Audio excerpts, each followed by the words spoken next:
So friends, now we are going to start the stages of mental and cognitive development। जो पियाजे की theory में 4 stages दी गई थी mental और कॉग्निटिव डेवलपमेंट की, उसमें से फर्स्ट है sensory motor stage. Sensory motor stage हमारी फर्स्ट स्टेज है जो कि स्टार्ट होती है from birth to 2 years।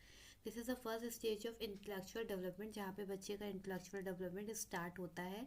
But इस स्टेज में क्या होता है, बच्चे के अंदर absence of language, character strike by absence of language. It means कि बच्चे के अंदर लैंग्वेज डेवलप नहीं होती है, बट वो कहीं ना कहीं अपने सेंस ऑर्गन से इंट्रैक्ट होकर इन्वायरमेंट में चीज़ों को लर्न करना स्टार्ट करता है।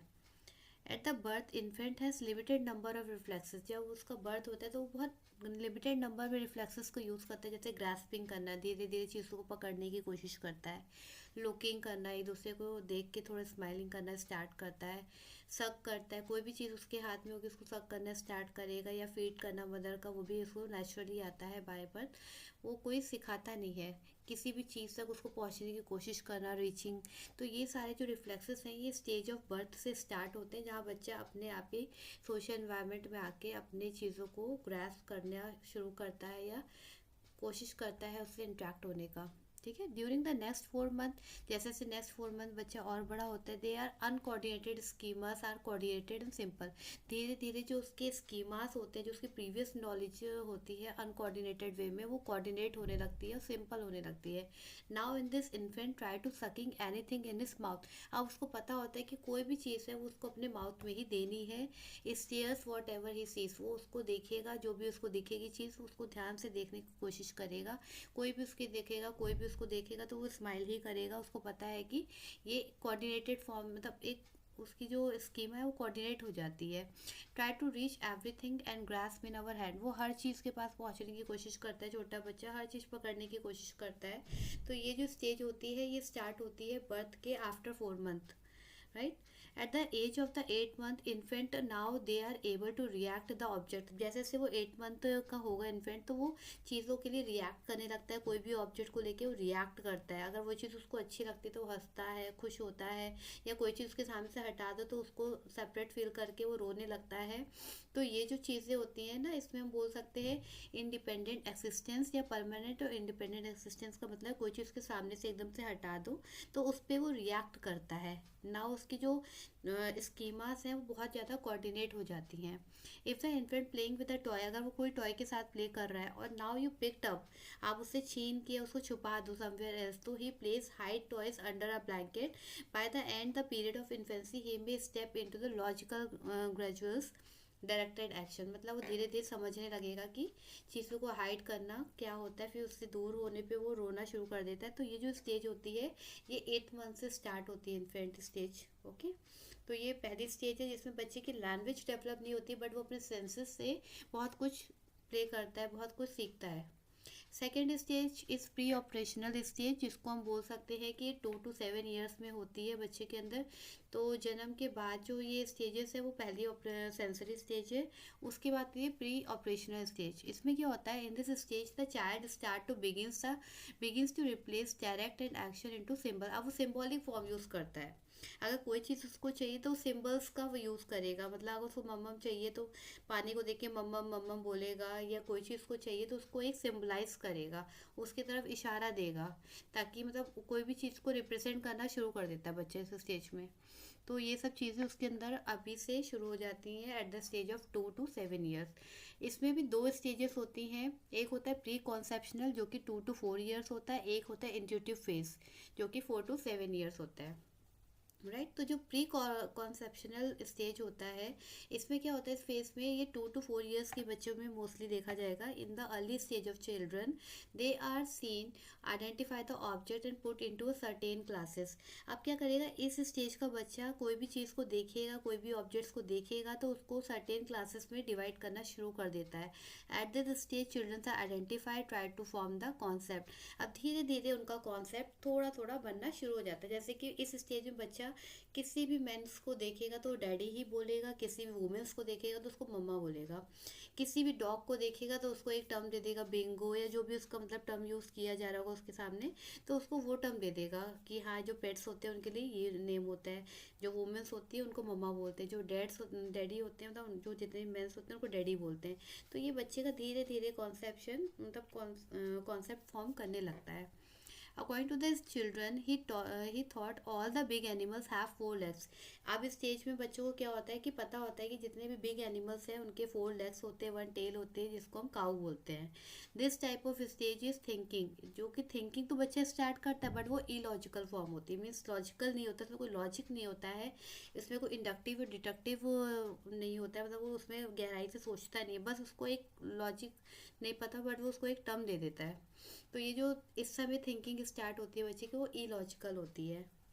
They are not able to distinguish non living and living things. अब वो नॉन लिविंग और लिविंग को भी डिस्टिंग्विश नहीं कर पाता है। 2 to 4 ईयर में बच्चा all of them are doll, उसके लिए जितने भी हैं सब डॉल्स की तरह है। In their hand they are live doll, जैसे कि छोटा सा बच्चा भी है उसको ऐसा डॉल की तरह वो ट्रीट करेगा। दे आर क्राई स्माइल्स ईट, तो उसके साथ वो पूरे टाइम अपना सब कुछ मतलब प्ले करता है, स्माइल, खेलना कूदना सब कुछ उसके साथ करता है, वो ऐसा लिविंग टॉय उसके लिए है। Right. At this stage the child are egocentric. अभी क्या होता है इस समय बच्चा बहुत ईगो सेंट्रिक होता है। ये वर्ड इसलिए यूज़ किया गया है क्योंकि बच्चा इस समय सेल्फ सेंटर होता है, उसको सब कुछ चाहिए होता है।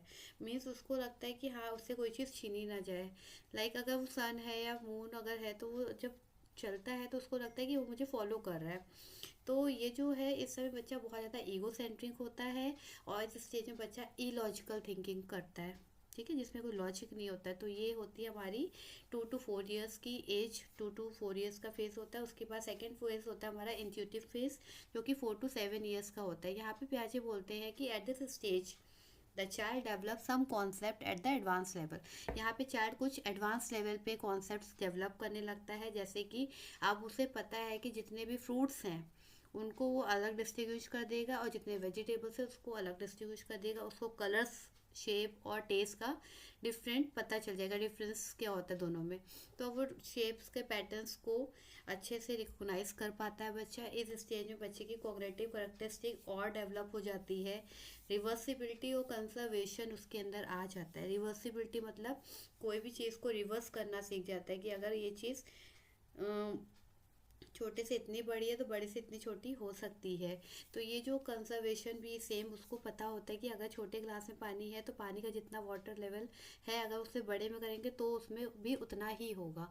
तो ये जो धीरे धीरे कंजर्वेशन बच्चे के अंदर आता है, ये धीरे धीरे इलॉजिकल से लॉजिकल की तरफ बढ़ने लगता है बच्चा at the stage of 4 to 7 years, जिसको हम इंट्यूटिव फेज कहते हैं। उसके बाद थर्ड स्टेज आती है हमारी concrete operational stage. Concrete operational stage क्या है, ये हमारे 7 to 11 ईयर्स के बच्चे में होती है। यहाँ पे बच्चे में कॉग्निटिव डेवलपमेंट बहुत अच्छा हो जाता है। यहाँ पे बच्चा कॉन्सेप्ट और आइडियाज़ के साथ डील करने लगता है। Now he can able to think about the things, figures and relationship. अब उसको कोई भी थिंग्स के बारे में या कोई फिगर्स के बारे में या कोई रिलेशंस के बारे में बहुत क्लियर कॉन्सेप्ट होता है कि जैसे बच्चे के अंदर पहले इलॉजिकल चीज़ें थी कि all mens are daddy, but now in this stage उसको रिलेशंस पता होते कि ये डैडी हैं, ये चाचू हैं, ये मौसी हैं। तो उसको सारे रिलेशंस और सारे फिगर्स, सारे आइडियाज़, कॉन्सेप्ट बहुत क्लियर होते हैं। अब हम बोल सकते हैं इस स्टेज में बच्चा लॉजिकल थिंकिंग करने लगता है, सिस्टमैटिक वे में सोचने लगता है। कहीं ना कहीं थोड़ा सा इंडक्टिव और डिडक्टिव अप्रोच भी इसकी स्टार्ट हो जाती है। अब वो कंक्लूशन भी निकालने लगता है कि हाँ अगर ये चीज़ ऐसे हुई है तो ऐसे क्यों हुई है। तो ये सोचना, तर्क वितर्क बनाना ना अपनी चीज़ों में, अपनी बातों में, तो वो बच्चे के अंदर आने लगता है। The child now develop the ability to conserve both in terms of quantity and number of object. अब उसके अंदर कंजर्वेशन आ जाता है क्वांटिटी और नंबर ऑफ ऑब्जेक्ट्स को लेके। He is now very well known about change in the appearance of the object and does not alter its quantity. अब उसको पता है कि कोई भी चीज़ अगर हम चेंज कर रहे हैं, उसका अपीयरेंस चेंज हो रहा है, उससे उसकी क्वांटिटी में कोई फ़र्क नहीं आता है। लेकिन ये चीज़ पहले बच्चे के अंदर नहीं होती, जो कि धीरे धीरे डेवलप होने लगती है। अब बच्चा ईगो सेंट्रिक नहीं होता है, उसको हर चीज़ अपने लिए नहीं चाहिए होती है। अपना ईगो उसके लिए इतना नहीं इतना मैटर करता जितना और चीज़ों को लेके पैसे। पहले बच्चा होता है सेल्फ सेंटर, वो धीरे धीरे सेल्फ सेंटर से हट के बच्चा सोशल होने लगता है, चीज़ें समझने लगता है। ही डेवलप एबिलिटी ऑफ सीरियलाइजेशन, मतलब कि बच्चे चीज़ें अरेंज करना सीख जाता है। इस स्टेज में बच्चा असेंडिंग और डिसेंडिंग फॉर्म उसको अच्छे से क्लियर होता है ये कॉन्सेप्ट। जैसे अगर मैथ्स में हम लोग बोलते हैं ना कि असेंडिंग फॉर्म में छोटे से बड़े की तरफ लेके जाना होता है, डिसेंडिंग इस बड़े से छोटे की तरफ, तो ये कॉन्सेप्ट बच्चे के अंदर इस स्टेज में बहुत अच्छे से डेवलप हो जाता है, जो कि जीन प्याजे ने अपने ही बच्चे में ये एक्सपेरिमेंट करके देखे हुए हैं। So now he learns to tackle the complex problem. अब वो धीरे धीरे कॉम्प्लेक्स प्रॉब्लम को बहुत अच्छे से टैकल कर लेते हैं, सॉल्व कर लेते हैं, और thinking become quiet and systematic. अब जो उनकी थिंकिंग होती है सिस्टमैटिक होती है, लॉजिकल होती है, मतलब इलॉजिकल नहीं होती है कहीं से भी। अब वो लॉजिकल की तरफ आते हैं बच्चे इस स्टेज में। Fourth is formal operation stage, जो कि 12 to 15 ईयर्स में होती है। इस स्टेज में बच्चे का जो इंटेलेक्चुअल फंक्शन है वो very sophisticated shape eight this stage. मतलब इस समय बच्चा जो है बहुत सी चीज़ें लॉजिकल वे में सोचने लगता है, डील करने लगता है। हाइपोथेटिकल यहाँ पे बोल सकते हैं, बच्चा हाइपोथेटिकल प्रॉब्लम सॉल्व कर सकता है। लाइक हम बोलते हैं ना बच्चे के अंदर जो न्यूमेरिकल सॉल्व करने की एबिलिटी इस स्टेज में आ जाती है। वो कोई भी चीज़ को मतलब अच्छे से डील्स करना, मतलब उसको कोई चीज़ क्वेश्चन दी जाए तो उसको प्रूव करेगा, उसके पीछे मेथड देखेगा कि क्या फॉर्मूला अप्लाई हो रहा है, क्यों अप्लाई हो रहा है। तो हर चीज़ में वो हाइपोथेटिकल थॉट होता है बच्चे के अंदर। इस समय बच्चा रूल्स फॉलो करने लग जाता है, उसको पता होता है कि ये रूल यहाँ लग रहा है तो ये हमारा प्रिंसिपल है, ये हमारा सॉरी। तो इस स्टेज में बच्चा हाइपोथेटिकल प्रॉब्लम्स को ईजिली सॉल्व करने लगता है।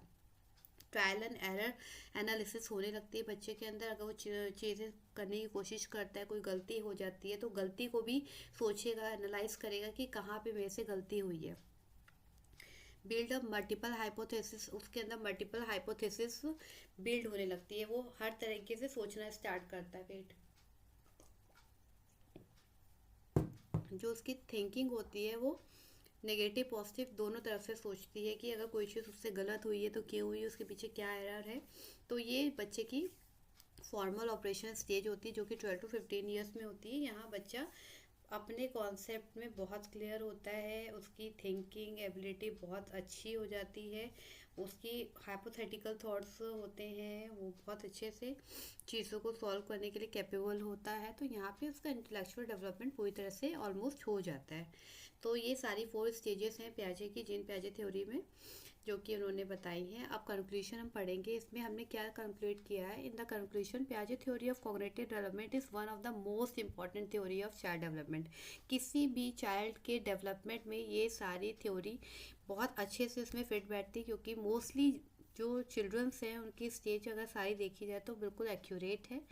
तो ये साइंटिफिकली प्रूव है, इसलिए इन्होंने इस थ्योरी को अपने बच्चों में ही एक्सपेरिमेंट करके देखा। तो ये चीज़ बहुत अच्छी है इनमें। This theory help the teacher to know the ability of children. इससे टीचर्स को ये हेल्प मिलती है कि वो बच्चों को, बच्चे की एबिलिटी को, बच्चे की मेंटल एबिलिटी को बहुत अच्छे से समझ सकते हैं, और वो उसको अपनी टीचिंग में और इम्प्रूव करके बच्चे को अच्छी टीचिंग प्रोवाइड कर सकते हैं। तो ये बहुत इफेक्टिव करिकुलम है टीचर्स के लिए भी, और ये नीडफुल भी है बच्चों के लिए और टीचर्स के लिए भी, क्योंकि इससे हमें बच्चे के बारे में काफ़ी कुछ इन डिटेल पता चल जाता है। तो ये मेरे खुद के ही नोट्स हैं जो मैंने प्रिपेयर किए हैं। If you like so please subscribe my channel. Thank you for watching. Thank you and bye bye.